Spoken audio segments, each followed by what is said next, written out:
Hello and very good evening everyone, welcome to Advait education AENJ exams. This is Ranjan और आप देख रहे हैं UEET यानी कि utilization of electrical energy and traction की ये सेशन को स्टार्ट करूं उससे पहले जल्दी से आप लोगों को मैं अद्वैत एजुकेशन AEJ प्लेटफॉर्म्स पर ऑनगोइंग कोर्सेज आप सभी स्टूडेंट्स के लिए कौन कौन से चल रहे हैं उसकी इन्फॉर्मेशन तुरंत से बता देता हूँ। ठीक है, तो जल्दी से देख लेते हैं। देखिए, हमारे जो रनिंग कोर्सेज हैं for all state AENJ examination, basically for EE and EC streams, वो कौन कौन से एक बार जल्दी से देख लीजिए आप लोग। SSC JEE इलेक्ट्रिकल का कोर्स जो है वो ऑनगोइंग है। कोर्स की वैलिडिटी 1 साल की यहाँ पर है और ये course live plus recorded live form में आपके लिए अवेलेबल हो जाता है। वहीं अगर मैं RRB JEE इलेक्ट्रिकल की बात करूँ तो कोर्स की वैलिडिटी 1 साल की है। यहाँ पर लाइव क्लासरूम कोर्स है ये RRB JEE electronics live classroom course, इसकी भी वैलिडिटी 1 साल की है। वहीं पे ब्रह्मास्त्र इलेक्ट्रिकल 1 ईयर का कोर्स, ब्रह्मास्त्र इलेक्ट्रॉनिक्स, ये भी 1 साल की वैलिडिटी का कोर्स है ये, लाइव प्लस रिकॉर्डेड लाइव के फॉर्म में। प्रश्नमाला सीरीज जो है वो भी हमारे पास ऑनगोइंग है। 10,000 क्वेश्चंस का पूरा कंप्लीट सेट, सभी सब्जेक्ट्स के क्वेश्चंस आपको मिलेंगे, चाहे EE हो या EC हो, सभी सब्जेक्ट्स के क्वेश्चंस विद फैकल्टी के द्वारा दिए गए पूरे के पूरे एक्सप्लेनेशन के साथ मिलने वाले हैं आपको। ठीक है, तो 1 साल की वैलिडिटी यहाँ पर भी इस कोर्स में आपको मिलती है। लाइव क्लासरूम कोर्स है ये भी। MP व्यापम इलेक्ट्रिकल का भी कोर्स हमारे पास ऑनगोइंग है। कोर्स की वैलिडिटी 4 महीने की अवेलेबल हो जाती है, लाइव प्लस रिकॉर्डेड लाइव के फॉर्म में। असिस्टेंट इंजीनियर इलेक्ट्रिकल का कोर्स अगर आप लेते हैं तो 1 साल की validity in live plus recorded live, and assistant engineer electronics भी अगर आप लेते हैं तो सेम 1 साल की validity live plus recorded live के फॉर्म में। अगर आप AE में केवल और केवल टेक्निकल या नॉन टेक्निकल पार्ट बस अलग से पढ़ना चाहते हैं, AE में नॉन टेक ओनली, तो 1 साल की वैलिडिटी में ये भी अवेलेबल है, लाइव प्लस रिकॉर्डेड लाइव। अगर आप जूनियर इंजीनियर में सिर्फ टेक्निकल पार्ट पढ़ना चाहते हैं तो EE स्ट्रीम के लिए वो भी अवेलेबल है 1 साल की वैलिडिटी के साथ। और UPPCL JEE इलेक्ट्रिकल अवेलेबल है 6 महीने की वैलिडिटी के साथ, और वहीं पे UPPCL AE EC जो है वो भी अवेलेबल है 6 महीने की वैलिडिटी के साथ। और बेस्ट पार्ट है कि इंटरव्यू गाइडेंस प्रोग्राम भी हमारी टीम के द्वारा चलाया जा रहा है ऑलरेडी। तो जो बच्चे रिटन एग्जामिनेशन में सेलेक्ट हो जाते हैं, जिनको आगे इंटरव्यू जिनको दिलाना है, तो उन्हें भी कोई टेंशन की लेने की ज़रूरत नहीं है। अद्वैत एजुकेशन की टीम जो है वो पूरा कंप्लीट पैकेज आप लोगों के लिए रखी हुई है। मतलब कि आपको इंटरव्यू के लिए भी प्रॉपर गाइडेंस का जो प्रोग्राम है वो दिया जाता है 8 महीने की वैलिडिटी के साथ। यहाँ पे लाइव फॉर्म में मिलेगा आपको सीधे सीधे। साथ ही इतने सारे हमारे कंप्लीटेड कोर्सेज भी हैं जो ऑलरेडी रन करके सक्सेसफुली कंप्लीट हो चुके हैं। अगर इनमें से भी आप किसी कोर्स में खुद को एनरोल करना चाहें तो वो भी बिल्कुल पॉसिबल है। यहाँ पर इलेक्ट्रिकल या इलेक्ट्रॉनिक स्ट्रीम के लिए ये सभी के सभी कोर्सेज ऑनगोइंग थे जो कंप्लीट हो चुके हैं, लेकिन रिकॉर्डेड के फॉर्म में आपको अभी भी मिल जाएंगे। तो इनमें से किसी भी कोर्स में अगर आप खुद को एनरोल करवाना चाहते हैं तो बिल्कुल सिंपल सा तरीका है। GATE academy live classes app को डाउनलोड कर सकते हैं आप from the Google Play Store, या फिर आप चाहें तो ऑफिशियल वेबसाइट www.gateacademy.co.in पर भी विजिट करके आप इन कोर्सेज में खुद को एनरोल करवा सकते हैं। ठीक है, तो देरी बिल्कुल भी मत कीजिए। अगर आपको प्रिपरेशन करना ही है, बेस्ट लेवल पे प्रिपेयर करना है, तो इंपॉर्टेंट थिंग है कि सही टाइम पे प्रिपरेशन शुरू कर दी जाए, है ना। तो वो सबसे बेस्ट पार्ट होता है। ठीक है, तो चलिए अब आज का कंटेंट जो है उसको स्टार्ट करते हैं। आज का जो कंटेंट है हमारा इलेक्ट्रिक हीटिंग एंड वेल्डिंग का, उसको कर देते हैं मस्ट टाइप से स्टार्ट। ठीक है, इलेक्ट्रिक हीटिंग एंड वेल्डिंग जो है उसे बढ़िया से स्टार्ट कर देते हैं हम लोग। तो रेडी सभी लोग?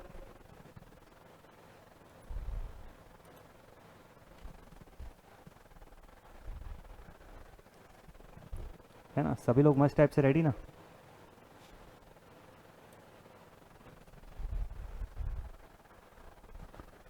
चलिए तो फिर कंटिन्यू करते हैं इलेक्ट्रिक हीटिंग एंड वेल्डिंग। पिछली क्लास में हम लोगों ने कहाँ तक पढ़ा हुआ था? पिछली क्लास में हम लोगों ने जो हमारा फर्स्ट मॉड्यूल था ड्राइव्स का, उसे कंप्लीट किया हुआ था। ठीक, तो एक बार फिर से आप सभी स्टूडेंट्स को very very good evening and welcome on this session. आप जितने भी बच्चे देख रहे हैं अभी कनेक्टेड हैं, आप सबको वेरी वेरी गुड इवनिंग।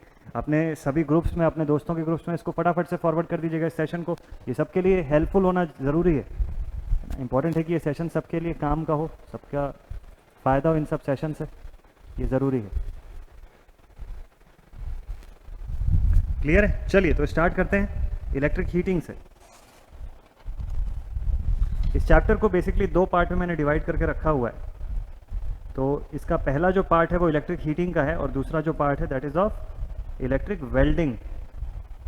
तो ये 2 कैटेगरी में डिवाइडेड रहेगा, है ना। ये 2 कैटेगरी में प्योरली डिवाइडेड रहेगा। आइए दोनों कैटेगरी देखते हैं और डिस्कस करते हैं।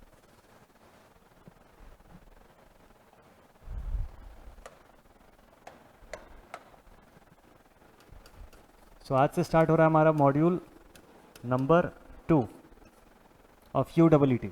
इस मॉड्यूल का नाम है इलेक्ट्रिक हीटिंग एंड वेल्डिंग।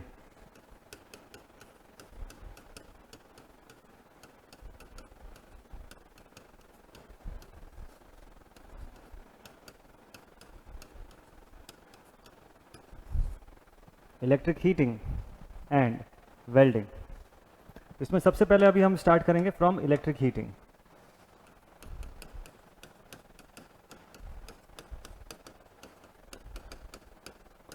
देखिए इलेक्ट्रिक हीटिंग की जरूरत क्यों पड़ी हमको, इसको समझते हैं शॉर्ट में, प्रिसाइज फॉर्म में एकदम मैं आपको बताऊंगा और जल्दी जल्दी से उससे आप समझते चले जाइएगा।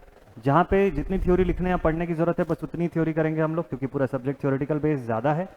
तो इसलिए इंपॉर्टेंट है कि कन्फाइंड फॉर्म में हम वही थ्योरी करें जितना हमारे लिए इफेक्टिव होगा, जितना हमारे लिए काम आने वाला होगा, ठीक है। सो इलेक्ट्रिक हीटिंग की ज़रूरत क्यों पड़ती है? क्या हम कन्वेंशनल हीटिंग से ही अपना हीटिंग का रिक्वायरमेंट पूरा नहीं कर सकते थे? क्या कर सकते थे। इंपॉर्टेंट था कि पहले के ज़माने में जो हम हीटिंग करते थे वो या तो बायोफ्यूल से होता था या फिर फॉसिल्स का इस्तेमाल करके, जैसे कि कोल वगैरह हो गए, लिग्नाइट हो गए, इनका इस्तेमाल करते थे हम लोग, है ना, या फिर बायोफ्यूल्स हो गए, जैसे जंगल से लकड़ी काट के लेके आ गए। तो दोनों में ही इन्वायरमेंट को नुकसान पहुंच रहा है, दोनों जो है वो लिमिटेड अमाउंट में है। अब एक प्लांट आपने लगाया, उसको पेड़ बनने में समय लगता है, लेकिन आप उसकी लकड़ी एक दिन में कंज्यूम कर सकते हैं आप चाहें तो, उसको पेड़ बनने में काफ़ी समय लगेगा, एक दिन या चलिए आप 2 महीने में भी अगर यूज़ करें तो भी 2 महीना इज़ अ शॉर्ट टाइम। इतने देर में कोई पौधा जो है वो ट्री नहीं बन सकता उतनी जल्दी, ठीक है। तो कंजम्पशन रेट जो था वो हाई था as compared to the production rate. तो ऐसे में जो रिसोर्सेज थे उनके एग्जॉस्ट हो जाने का खतरा बना रहता था, ठीक है। तो अच्छा, इसके अलावा और भी बहुत सारी चीज़ें थी, जैसे कि अब आप बायोफ्यूल का अगर यूज़ कर रहे हो, है ना, काउडंग केक्स वगैरह का भी जैसे यूज़ कर रहे हैं या बायोफ्यूल्स का यूज़ कर रहे हैं, कोल लिग्नाइट का, तो आप देखते होंगे कि स्मोक बहुत ज़्यादा निकल के आती है उसमें से। फिर क्या वो हीट कंट्रोलेबल फॉर्म में रहता है? क्या नहीं रहता है। वहाँ पे हीट को आप कंट्रोल नहीं कर सकते हो। कंट्रोल करना है आप, जैसे सपोज कर लीजिए कि आप लकड़ी पे जो लकड़ी के चूल्हे में खाना बन रहा है, उसके हीट को कैसे कंट्रोल करोगे? मान लो बाहर आंधी तूफान चलने लग गया तो कैसे कंट्रोल करोगे आप उसकी हीटिंग को, है ना। उसमें से वो जलती हुई चीज़ें उड़ने लग जाएगी घर में, इधर उधर आग लगने का खतरा बन सकता है। अचानक से मान लो बाहर कुकिंग हो रही है और बारिश शुरू हो गई, क्या करोगे? कुछ नहीं कर सकते उसका, ठीक है। पोर्टेबल भी नहीं है कि उसको उठा के आप ला के अंदर कहीं रख लो, है ना, उसको वो कर लो। और आपको सडनली टेम्परेचर रिड्यूस करना है, तो कैसे रिड्यूस करोगे? कुछ चीज़ों को बाहर निकालना पड़ेगा आपको उसमें से जलते हुए, जो कि बहुत बड़ा रिस्की पार्ट है। पानी डाल सकते हो तो वो बुझ जाएगा, दोबारा से चालू होने में दिक्कत जाएगी। बहुत सारे डिसएडवांटेजेस थे, बहुत सारे डिसएडवांटेजेस। इलेक्ट्रिक हीटिंग को इसलिए प्रीफर किया गया क्योंकि इसमें बेटर कंट्रोल प्रोवाइड होता था, है ना। इसमें काफ़ी अच्छा कंट्रोल जो था वो प्रोवाइड हुआ। लोगों को समझ में आया कि इसको इंस्टेंटली हम रिड्यूस भी कर सकते हैं और जब चाहे उसको इंक्रीज भी कर सकते हैं, ठीक। हीटिंग हमारे प्रॉपर कंट्रोल में था। स्मोक जैसा कोई फैक्टर था नहीं यहाँ पे कि भाई स्मोक निकल रहा है या फ्यूम्स निकल के आ रहे हैं, ऐसा कोई सीन था नहीं यहाँ पे। अच्छा, दूसरा, एग्जॉस्ट हो जाने का खतरा यहाँ पे नहीं था। लेकिन एक प्रॉब्लम फिर भी है, क्योंकि जो बिजली आप बना रहे हो वो तो अभी भी फिर से आप किससे बना रहे हो? कन्वेंशनल तरीकों से बना रहे हो। तो कोल आप यहाँ यूज़ करो या वहाँ यूज़ करो, यूज़ तो कर ही रहे हो घूम फिर के, ठीक है। तो आगे चल के हम फिर पढ़ेंगे कि इलेक्ट्रिसिटी के जनरेशन में भी हम एनसीएस में पढ़ते ही हैं कि क्यों और कैसे हम धीरे धीरे नॉन कन्वेंशनल एनर्जी सोर्सेज की तरफ अब बढ़ रहे हैं, ठीक है। तो उसका इस क्वेश्चन का सलूशन आपको वहाँ पे मिलेगा, उस सब्जेक्ट में मिल जाएगा, ठीक है। तो फिलहाल बात कर रहे हैं अबाउट द इलेक्ट्रिक हीटिंग। तो लोगों को इसकी नीड समझ में आए कि भाई हीटिंग इलेक्ट्रिकल फॉर्म में किया जाना ज़्यादा बेटर ऑप्शन है as compared to the conventional और फॉसिल फ्यूल फॉर्म, ठीक है। तो इसकी एफिशिएंसी भी ज़्यादा थी। इलेक्ट्रिक हीटिंग को प्रेफर करने के पीछे के कुछ पॉइंट्स मैं लिखवा देता हूँ आपको। हाई एफिशिएंसी, ठीक है। लीस्ट पॉल्यूटिंग, एकदम कम पॉल्यूट करेगा इन्वायरमेंट को।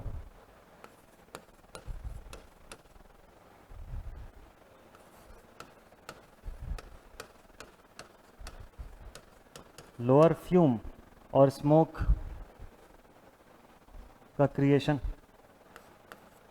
है ना, कम मात्रा में फ्यूम या स्मोक जो है वो क्रिएट होगी यहाँ पर। और इसके अलावा कॉस्ट इफेक्टिव,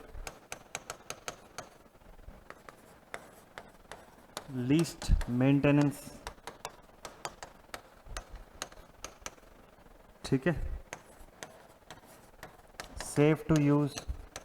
ऐसे बहुत सारे फैक्टर्स आप बता सकते हो इलेक्ट्रिक हीटिंग के, ऐसे बहुत सारे फैक्टर्स बताए जा सकते हैं, ठीक है। बेटर कंट्रोल है, शायद कंट्रोल का पॉइंट मैंने नहीं लिखा, क्या इसको भी लिख सकते हैं, safe to use, better control,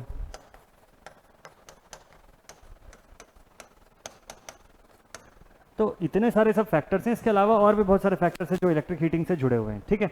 अब क्वेश्चन ये आता है कि इलेक्ट्रिक हीटिंग कितने तरीके से प्रोवाइड की जा सकती है, कितने मेथड्स हैं हमारे पास इलेक्ट्रिक हीटिंग प्रोवाइड करने के। एक फ्लो चार्ट से आपको मैं बताता हूं इस क्वेश्चन का आंसर।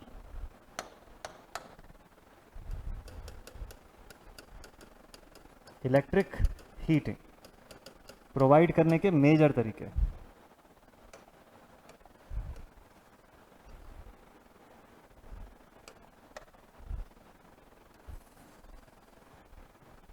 इलेक्ट्रिक हीटिंग प्रोवाइड करने के दो मेजर तरीके। सबसे पहला,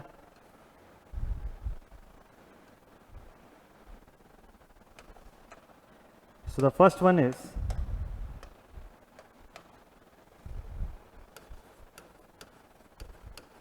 power frequency heating. First one is the power frequency heating. Second one is high frequency. Second one is the high frequency heating. ठीक है, पावर फ्रीक्वेंसी और हाई फ्रीक्वेंसी दो कैटेगरी की हीटिंग प्रोवाइड कर सकते हैं हम लोग। ठीक है, ये पहला बाइफर्केशन हुआ। अब आगे और देखते हैं। अब जो ये पावर फ्रीक्वेंसी हीटिंग थी, इसको क्या और बाइफर्केट कर सकते हैं क्या? तो पता चला कि हाँ, पावर फ्रीक्वेंसी हीटिंग को फिर से कुछ कैटेगरी में डिफाइन कर सकते हैं। कौन कौन सी कैटेगरी में? तीन कैटेगरी में, रेजिस्टेंस, आर्क और इलेक्ट्रॉन बॉम्बार्डमेंट। कौन कौन सी कैटेगरी में डिफाइन कर सकते हैं? देखिए, यहाँ पे होता है सबसे पहले रेजिस्टेंस, फिर होगा आर्क हीटिंग और लास्ट हो जाएगा electron bombardment heating.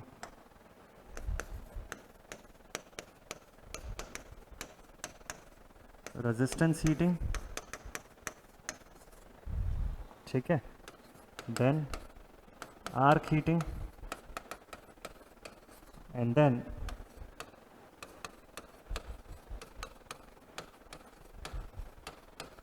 Electron bombardment heating.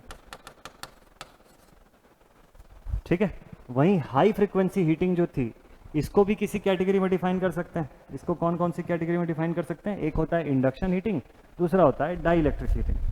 First one is the induction heating and the second one is the dielectric heating. लिख लेते हैं इसको भी।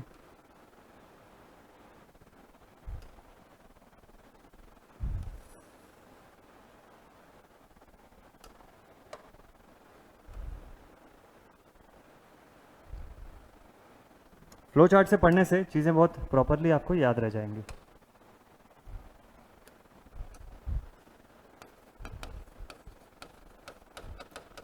सो first one is the induction heating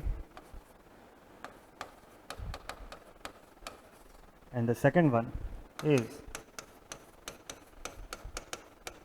die electric heating. Question आता है इन सब से, इंडक्शन हीटिंग से, डाई इलेक्ट्रिक हीटिंग से काफ़ी क्वेश्चन बनते हैं। अच्छा, अब रेजिस्टेंस हीटिंग आपने लिखा हुआ है, रेजिस्टेंस हो गया या आर्क हीटिंग हो गया, इनके अंदर क्या क्या वेरिएशन होते हैं? इनके अंदर क्या क्या वेरिएशन होते हैं? देखिए, रेजिस्टेंस हीटिंग के अंदर भी टोटल दो वेरिएशंस तो होते ही हैं, डायरेक्ट रेजिस्टेंस हीटिंग और इनडायरेक्ट रेजिस्टेंस हीटिंग।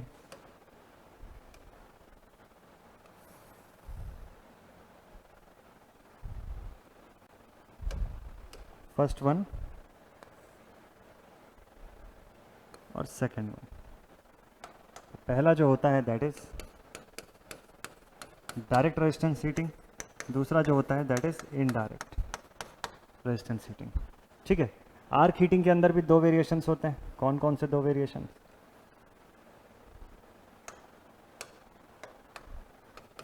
इसमें भी होता है डायरेक्ट और दूसरा होता है इनडायरेक्ट। ठीक है, डायरेक्ट आर्क हीटिंग मेथड और इनडायरेक्ट आर्क हीटिंग मेथड। तो ये सब इतने सब वेरिएशंस जो है ना, ये आपको पता रहना चाहिए कौन सा किस कैटेगरी में आता है। तो एग्जाम में आपसे फिर गलती नहीं होगी, आराम से आपसे सबका क्वेश्चन बन जाएगा। ठीक है, यहाँ पे हो गया इंडक्शन हीटिंग, यहाँ पर हो गया डाई इलेक्ट्रिक हीटिंग। यहाँ तक का पॉइंट सभी को क्लियर? देखिए ऐसे, तो आर्क हीटिंग दो कैटेगरी में डिफाइन कर लिया। अच्छा, इंडक्शन हीटिंग के अंदर क्या है? इंडक्शन हीटिंग के अंदर भी हमारे पास दो वेरिएशंस है।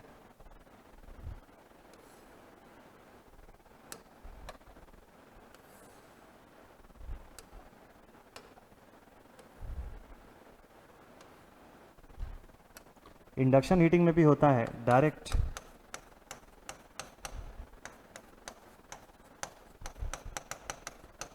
इंडक्शन हीटिंग, और दूसरा होता है indirect induction heating, indirect induction heating. ठीक है, तो टोटल इतनी वैरायटी में हीटिंग मेथड जो है वो प्रोवाइड किया जाता है किसी भी इलेक्ट्रिकल सिस्टम में। इलेक्ट्रिकल हीटिंग को इन ऑल इतने वेरिएशंस में आप कैप्चर कर सकते हो, इतने वेरिएशंस में डिफाइन कर सकते हो। तो ये पूरे पॉइंट्स को एकदम प्रॉपरली ऐसा लिख लीजिए आप लोग, ऐसा ही हाईलाइट करके मस्त।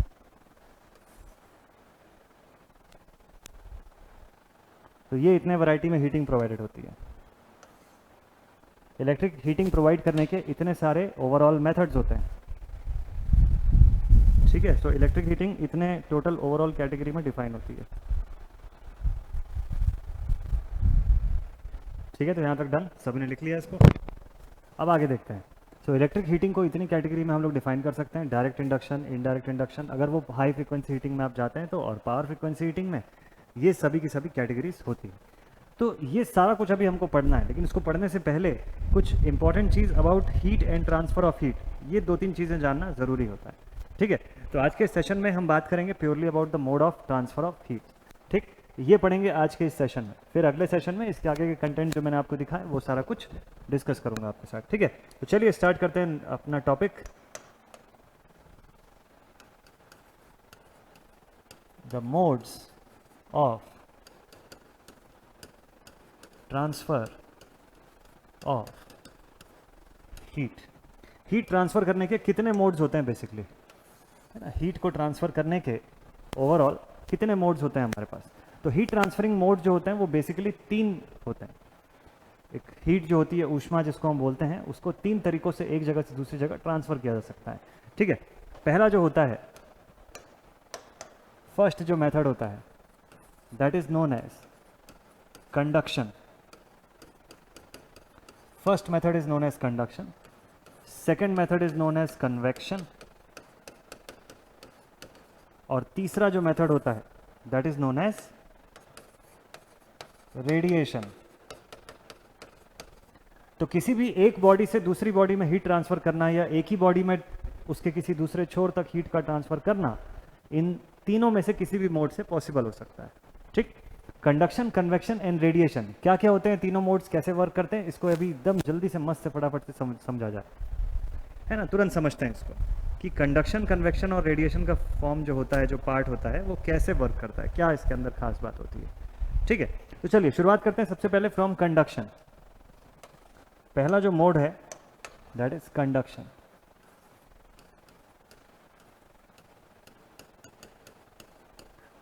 So the first mode is conduction. Conduction mode of heat transfer जो होता है ना, conduction mode of heat transfer जो होता है, यहां पे क्या होता है पता है। अगर सपोज कर लीजिए कि आपके पास, इसको एग्जांपल से समझते हैं, अगर सपोज कर लीजिए आपके पास एक पैन होगा,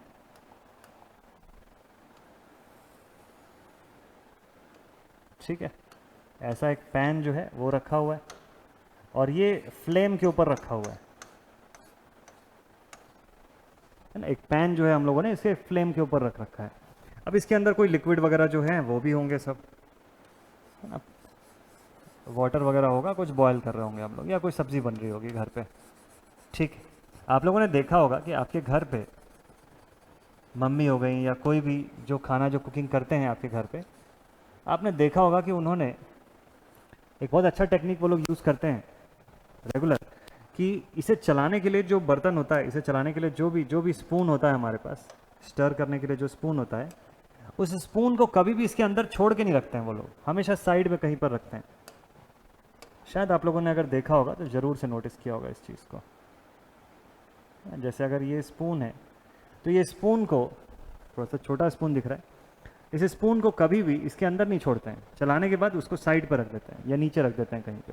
ठीक है, किसी प्लेट के ऊपर इसको ढक देते हैं, प्लेट के साइड पर रख दिया जाता है। कारण है इसके पीछे एक बहुत बड़ा, मेजरली सबसे मोस्ट ऑफ द केसेस में तो ये होता है कि ये जो स्पून होता है पूरा मेटल का बना होता है। ये जो स्पून होता है ना, this is made up of metal, और यहाँ पर ऐसा हैंडल वाला पार्ट होता है जहाँ से इसको होल्ड किया जाता है।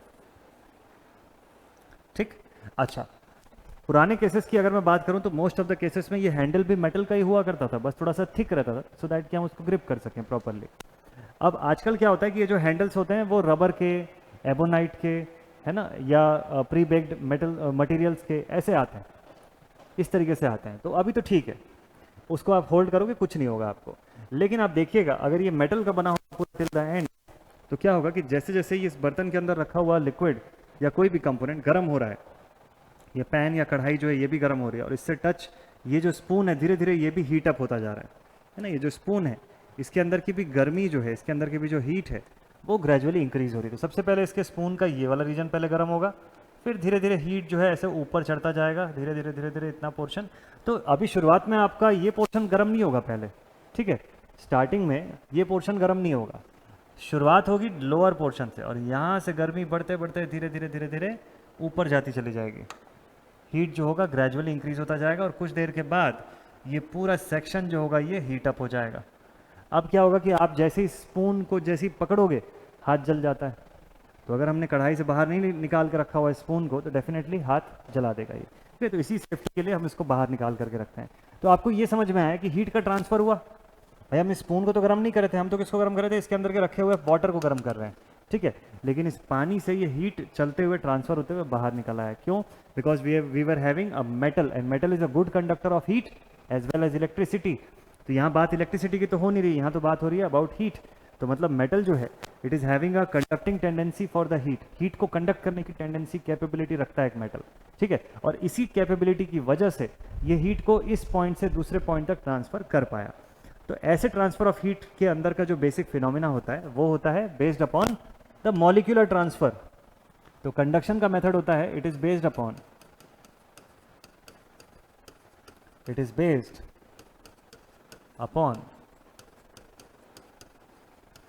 molecular transfer,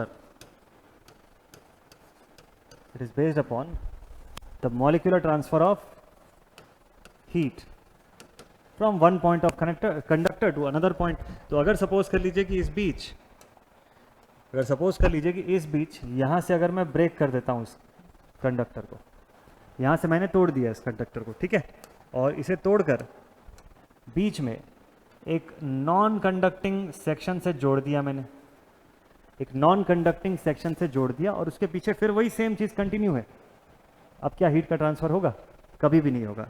अभी इसको जितना गर्म होना है हो जाए, ये बीच में जो हम लोगों ने जैसे इसको ब्रेक किया तो हमने इसका कंडक्शन रोक दिया, तो मॉलिक्यूल टू मॉलिक्यूल जो हीट ट्रांसफर हो रही थी वो इस पॉइंट पे आके ब्रेक हो जाएगी, और ये भले ही इसके पीछे का सेक्शन मेटल का क्यों ना हो, अब ये कभी नहीं हीट होगा, अब इस पर कभी भी हीट नहीं होगा। यही रीज़न है कि आजकल अब जो ऐसे स्टर करने के लिए जो चीज़ें हमारे पास आती हैं, इनको कैसे बनाया जाता है? इनको बनाया जाता है विथ नॉन मेटल पोर्शंस की कवरिंग के साथ। इस जगह पे नॉन मेटल की कवरिंग होती है जिसको आप होल्ड कर सकते हो चाहे जैसा भी है, और इससे आप चला सकते हो। तो आपका ये जो स्पून है कितना भी हीट हो जाए, इसकी जो हैंडल बार है वो कभी भी नहीं हीट होगी, है ना, नॉन मेटल होने की वजह से। तो this is the mode of transfer of heat that is known as conduction mode of heat transfer. अगला जो मेथड होता है, method number 2, this is known as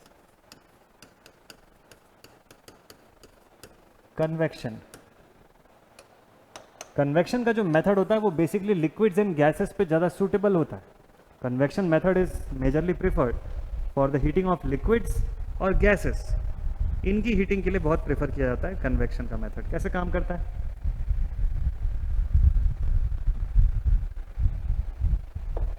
देखिए, कन्वेक्शन में हीट का ट्रांसफर करने के लिए हम कन्वेक्शन करेंट्स का क्रिएशन करते हैं।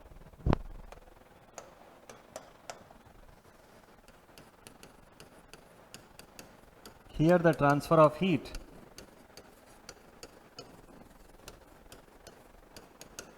is done on the basis of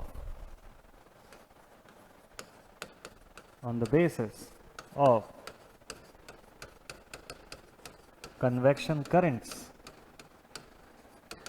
तो यहाँ मॉलिक्यूल्स के थ्रू ट्रांसफर नहीं, यहाँ जो मटेरियल है वो खुद ही ट्रांसफर कर देता है, मतलब वो खुद ही अपनी पोजीशन को बदल रहा होता है।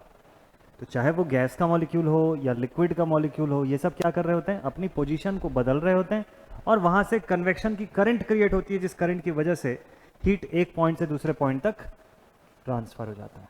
ये पॉइंट समझ में आया कि नहीं आया सभी को? एग्जाम्पल लेते हैं इसका। अभी ठंडी का सीज़न जो है, अभी तो नहीं है ठंडी का सीज़न, वैसे जब भी होगा तो आप लोग इसे यूज़ करोगे, इमर्शन हीटर्स को, है ना? इमर्शन हीटर्स आप यूज़ करते ही हो।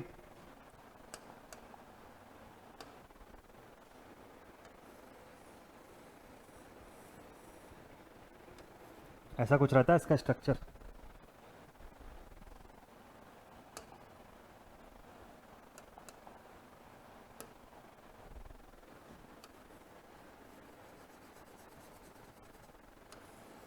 ऐसा इमर्शन हीटर कुछ ऐसा कुछ दिखाई देता है हमको। अब सपोज कर लो इस बॉटल के अंदर, इस जार के अंदर क्या भरा हुआ है? पूरी तरह से पानी भरा हुआ है ना? इस जार में लिक्विड भरा हुआ है ऐसे। इसे हीट करना है हमको इमर्शन हीटर के हेल्प से।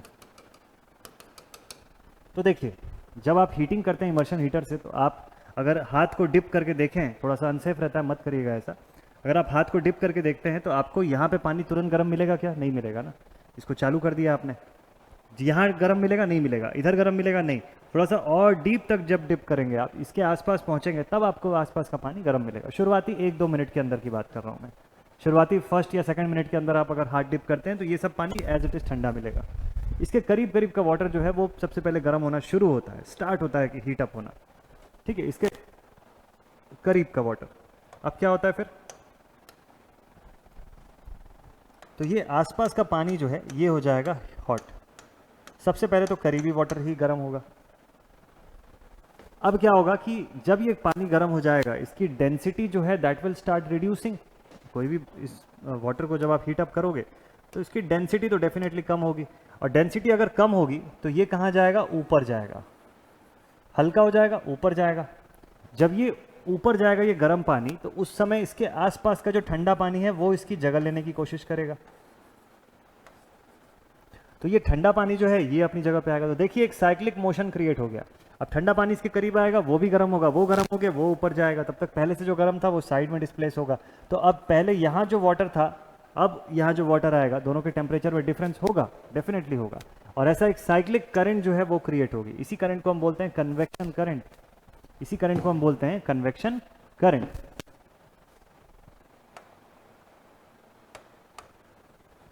तो ये कन्वेक्शन करंट के फॉर्म में, चाहे लिक्विड्स हो, गैसेस हो, उन सब के अंदर कन्वेक्शन करंट के फॉर्म में हीट का ट्रांसफर होता है। ठीक है, तो हीट ट्रांसफर रेट यहाँ कैसे शो करते हैं? Here the heat transfer rate Q is equals to HA into del T. This is what? This is the heat transfer rate.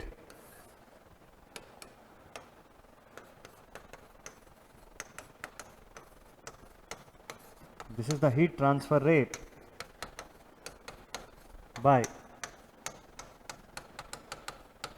convection mode. Convection mode से अगर हीट को भेज रहे हो आप, तो ये उसका हीट ट्रांसफर रेट कहलाता है। H का मतलब क्या हो गया? H का मतलब हो गया कन्वेक्शन का हीट ट्रांसफर कोफिशिएंट। Here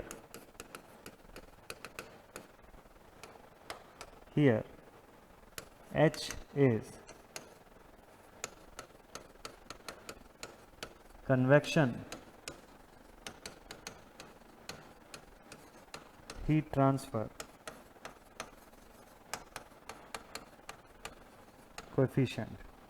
ठीक है, A जो है वो क्या है, और डेल T जो है वो क्या है ना? डेल T मतलब टेम्परेचर का डिफरेंस, चेंज इन टेम्परेचर है, टेम्परेचर का डिफरेंस। एक कौन सी चीज हो गई? A is the exposed area. A is the exposed area.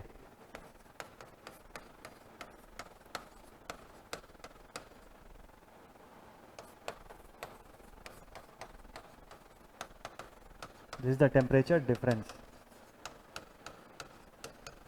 That is del T। तो ये हीट ट्रांसफर रेट होता है अगर कन्वेक्शन के मोड से ट्रांसफर करेंगे तो। इसका एग्जांपल आप लोगों को बताना है।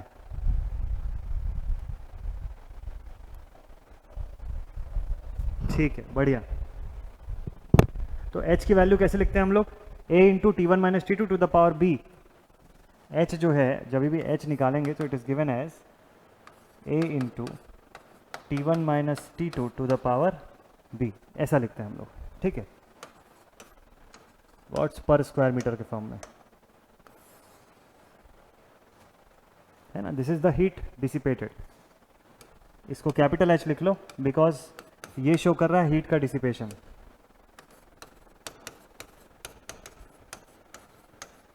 This is the heat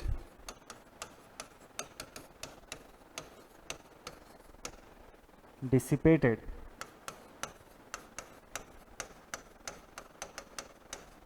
in convection mode। Convection mode के हीट ट्रांसफर पे जो हीट डिसिपेट हो रही है वही H है। चलिए बताइए, यहां तक लिख लिया गया सभी ने? यहां तक लिख लिया सभी ने? A और B क्या चीजें हैं? यहां पे ये वाला A और ये वाला B क्या है?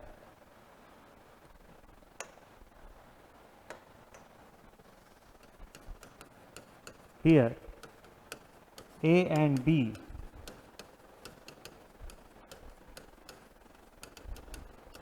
are the heating constants whose value depends upon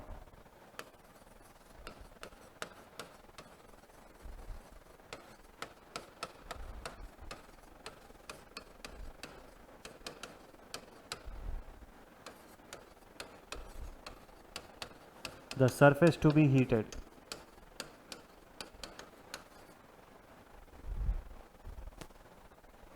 अच्छा T1 T2 क्या है यहाँ पे? T1 और T2 जो है वो क्या है? देखिए T1 है temperature of heating surface degree centigrade में, और T2 जो है जो फ्लूइड है, जो लिक्विड है हमारा, उसकी टेम्परेचर। ठीक है, फ्लूइड या लिक्विड जो है उसकी टेम्परेचर को T2 से बता रहा है, और T1 जो है वो temperature of the heating surface है।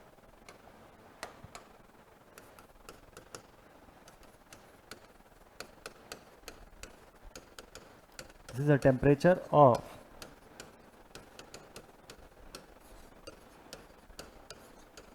heating surface, सब डिग्री सेंटीग्रेड में।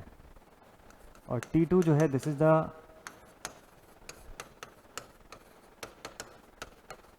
टेम्परेचर ऑफ लिक्विड, ये भी डिग्री सेंटीग्रेड में, ये भी डिग्री सेंटीग्रेड के फॉर्म में। ठीक है,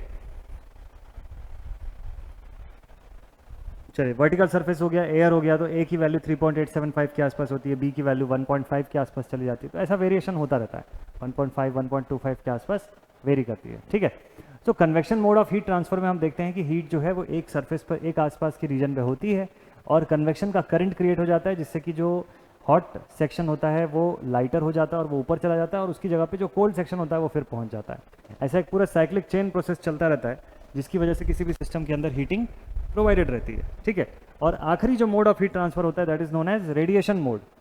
लास्ट जो मोड ऑफ हीट ट्रांसफर है that is radiation.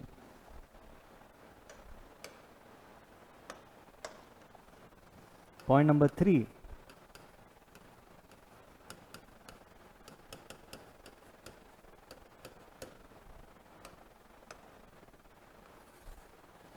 Third point जो है that is radiation. So what do we mean by radiation? Radiation क्या होता है? देखिए रेडिएशन की एक बहुत खास बात है, जब भी रेडिएशन के फॉर्म में हीटिंग आप प्रोवाइड करते हैं ना, तो जो सोर्स होता है और जो सरफेस होता है, इन दोनों के बीच में जो मीडियम अवेलेबल है वो कभी भी हीट नहीं होता।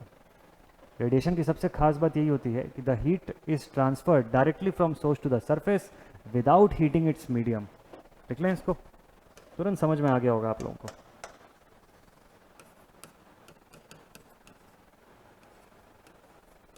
It is a mode of heat transfer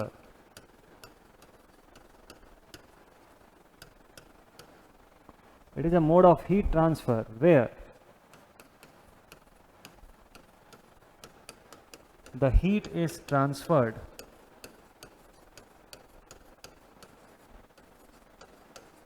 from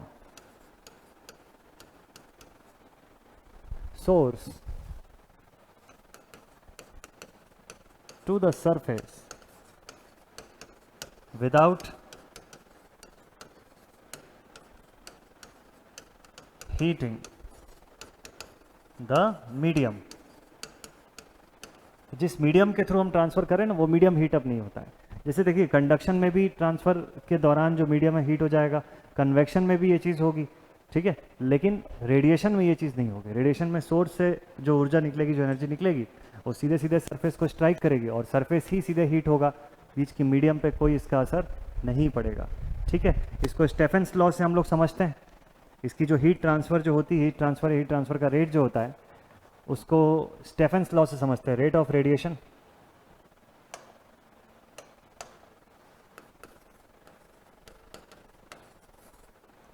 So the rate of transfer of heat through radiation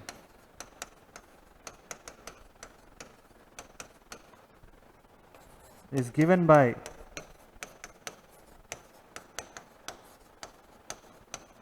Stephen's law. Stephen's law क्या बताता है, कैसे शो करता है? It is given as H is equals to, it is given as H is equals to 5.72 into 10⁻⁴ into KE T1/1000 whole to the power 4 minus T2/1000 to the power 4 और watts पर square metre तो रहेगा ही रहेगा, है ना। Stephens law के basis पे हमको ये वाला फॉर्मूला मिलता है। ठीक है, 5.72 into 10⁻⁴ KE T1/1000 whole raise to the power 4 and T2/1000 whole raise to the power 4। किस किस चीज़ का क्या क्या मीनिंग है उसको देख लेते हैं।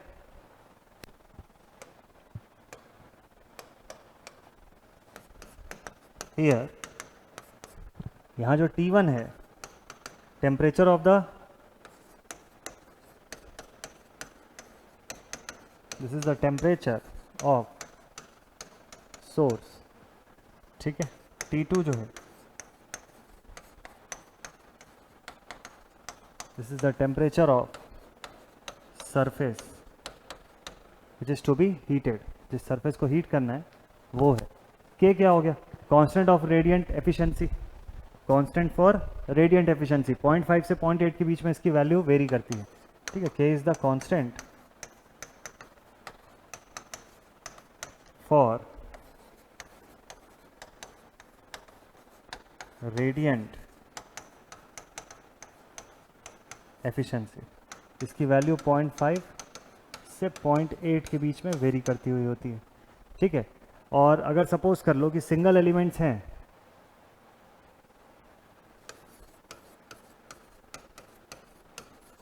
है ना, and for single elements it is unity. Single element जितने हैं उन सब के लिए क्या हो जाता है? ये यूनिटी हो जाता है।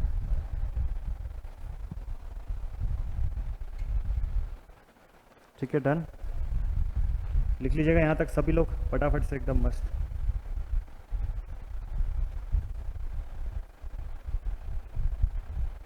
है ना, यहाँ तक लिख लीजिए एकदम प्रॉपरली। तो ये थे हमारे टोटल 3 मोड ऑफ हीटिंग। अब तीनों का जल्दी से एग्जांपल डिस्कस करते हैं, उसके बाद क्लास को यहीं पर रेस्ट अप करते हैं। फिर नेक्स्ट क्लास में जब हम मिलेंगे तो इसके आगे का कंटेंट पढ़ेंगे। ठीक है, जल्दी से आपको मैं तीनों का एग्जाम्पल बता दूं एक बार, जो जो लिख चुके हैं उसका सभी का एग्जाम्पल।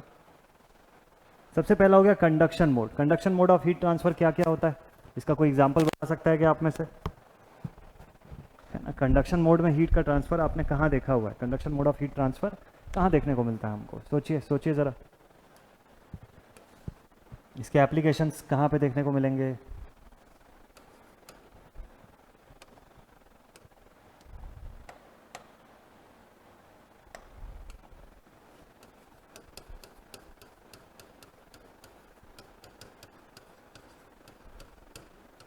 इसके एप्लीकेशन क्या क्या हो सकते हैं? जैसे कि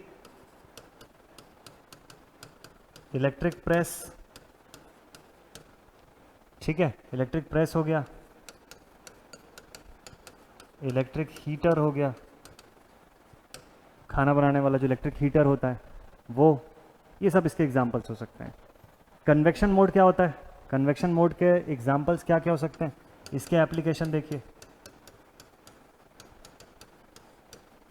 इसके एप्लीकेशंस क्या क्या हो सकते हैं, जैसे कि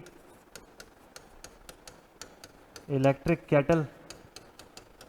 भाई इलेक्ट्रिक केटल जो होता है, पानी का जग वगैरह जो होता है जिसमें चाय बनाते हैं, दूध गर्म करते हैं, पानी उबालते हैं, उसमें क्या होता है, यही एग्जैक्ट सेम मोड से ट्रांसफ़र होता है हीट का।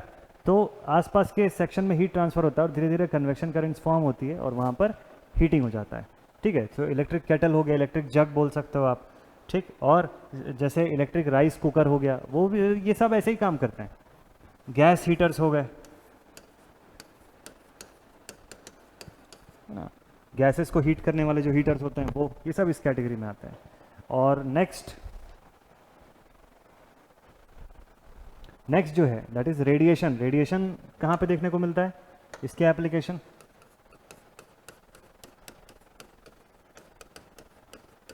इसके एप्लीकेशन मेजर तौर पे आपको मेडिकल रीजन्स में, मेडिकल सेक्टर्स में ज़्यादा देखने को मिलेंगे। कैंसर वगैरह के ट्रीटमेंट में भी इसका काफ़ी यूज़ होता है, रेडिएशन थेरेपी जिसको बोला भी जाता है।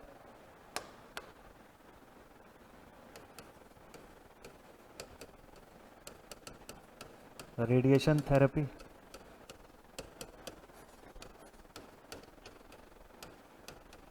For cancer treatment,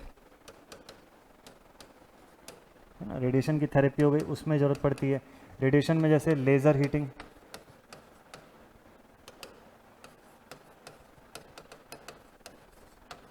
etcetera. ऐसे बहुत सारे जगह होते हैं, बहुत सारे पॉइंट्स होते हैं, प्लेसेस होते हैं जिस पर हम ये सब हीटिंग मेथड्स को अप्लाई करते हैं। ठीक है, तो आज तो चलिए पहला दिन है, आज तो जस्ट हम लोगों ने इस चैप्टर को स्टार्ट किया हुआ है। नेक्स्ट सेशन में जब मैं आप लोगों से मिलूंगा तो अब ये जितने भी मैंने फ्लो चार्ट में आपको हीटिंग मेथड्स दिखाए थे वो सारे मेथड्स एक एक करके पढ़ना शुरू करेंगे, स्टार्ट करेंगे right away from the power frequency heating, और ग्रेजुअली आगे अलग अलग मेथड ऑफ हीटिंग, अलग अलग मोड ऑफ हीटिंग जो है वो पढ़ते चले जाएंगे। ठीक है, तो जल्दी से बताइएगा कमेंट सेक्शन में कि कैसा लगा आपको आज का सेशन। आई होप अच्छा लगा होगा। अभी रेगुलर पूरी क्लासेस आपकी रोज़ चलती रहेंगी, इसी टाइम में आपको ये लेक्चर्स देखने को मिलते रहेंगे। ठीक है, तो चलिए आज का सेशन अब यहीं पर एंड अप करते हैं, मिलते हैं आप सभी से नेक्स्ट सेशन में। Till then thank you very much.